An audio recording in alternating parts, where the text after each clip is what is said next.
Well, thanks for visiting us this morning at arklatex I'm meteorologist Josh Marces, and this is your Thursday morning forecast update. You can definitely see what the early morning problem for us will be. We have dense fog that is setting up just about everywhere, and reason for that, the skies have cleared out a bit behind yesterday's cold front, so our temperatures have dropped off a little more.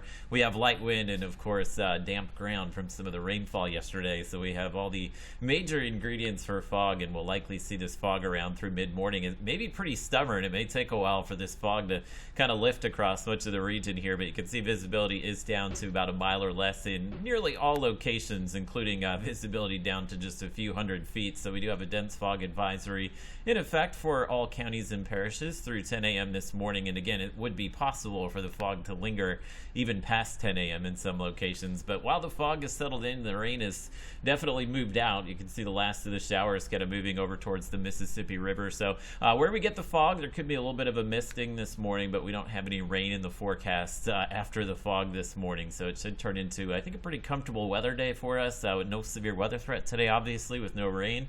And your temperatures starting out in the 50s and low 60s, so it is cooler than any other morning that we've had so far this week, so you may want something with long sleeves early in the day, but should turn into another warm one. We have light wind at the moment. The wind will stay light out of the south, about 5 to 10 miles per hour, and your highs this afternoon should wind up in the 70s in most areas. Probably won't break any records today, but again, could come close, as the record high today in Shreveport is 83. I think we'll come a bit shy of that, but temperatures in most areas in the 70s for at least another day or two.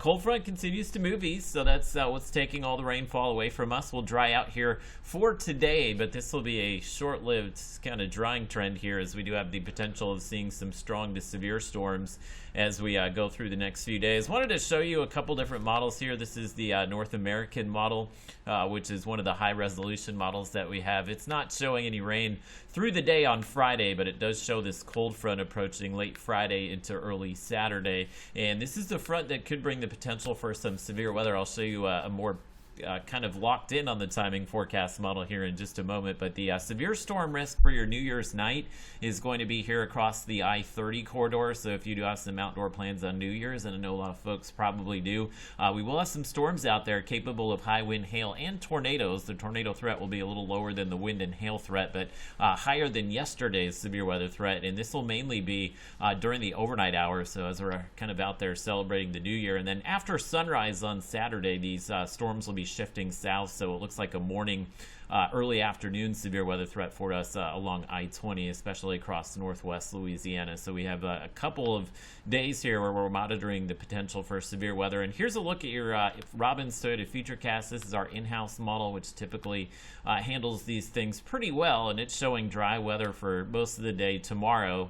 But you can see here Friday night we'll have a warm front that moves across the region, and it will be these storms here capable of those severe weather hazards. But notice it's kind of confined to the northern third of the Arklatex here, so if you're celebrating the New Year in Shreveport, it looks like our storm chance will be fairly low, but if you're in Texarkana and points to the north, we could be more impacted by storms there.